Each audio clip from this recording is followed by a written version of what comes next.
Hello viewer, আসসালামু আলাইকুম। আবারও বুড়িগঙ্গা পার হচ্ছি। এই বিকেলের রোদ আছে।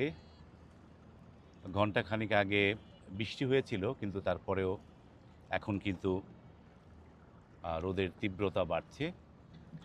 এবং এই সময়টা যে জুনের শেষের দিকে জুলাই আগস্ট মাসে কিন্তু আকাশের যে নীল সেটি কিন্তু অনেক প্রখর হয়। তীব্র নীল রং হয় আকাশের, এবং সাদা শুভ্র মেঘ কিন্তু এই সময়টা থাকে। এবং এই সময়টা ভ্রমণের জন্য কিন্তু খুবই চমৎকার। এই রৌদ্রে চেহারা জ্বলে যাচ্ছে, তো তারপরেও ভালো লাগছে। এই বুড়িগঙ্গা পাড়ি দিচ্ছি। বুড়িগঙ্গা কানায় কানায় পরিপূর্ণ বলা যাবে না, তবে বেশ ভরপুর। অনেক পানি আছে বুড়িগঙ্গায়। সেই শুষ্ক মৌসুমে যখন বুড়িগঙ্গার পানি কমে যায়, তখন যেমন পানিগুলো একটা কালা ভাব হয়ে যায়, লেয়ের মতো হয়ে যায়, এখন কিন্তু অনেকটা পরিষ্কার পানি। এই যে দেখেন, পানি কিন্তু অনেকটা পরিষ্কার।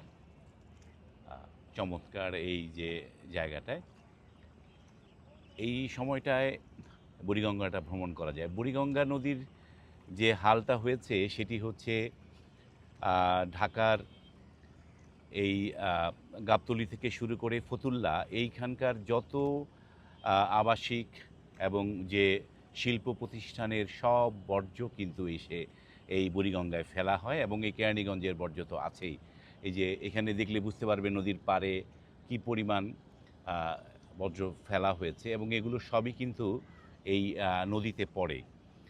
এবং এই নদীকে দূষণমুক্ত করতে গেলে যেটি করতে হবে, যে যেই সুয়ারেজের লাইনগুলো সরাসরি এই নদীতে দেয়া হয়েছে সেগুলোকে ছাঁকনি দিয়ে বন্ধ করতে হবে। যেমন আমরা হাতির ঝিলে দেখেছি যে সোনারগাঁ হোটেলের পাশে যে একটা ছাঁকনির ব্যবস্থা করা হয়েছে, ময়লাগুলো যেন হাতির ঝিলে না যায়।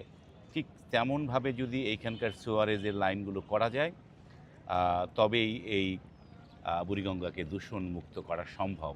তা না হলে অনবরত কিন্তু এই গাবতলী থেকে ফতুল্লা মানে প্রচুর মানে এই ময়লা সুয়ারেজের লাইনের কিন্তু এই বুড়িগঙ্গায় প্রতিনিয়তই কিন্তু পড়ছে, এবং প্রতিনিয়তই বুড়িগঙ্গার নিচের যে লেয়ার ভরে যাচ্ছে।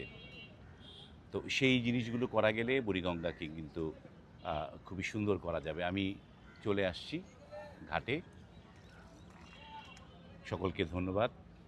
ভালো থাকবেন।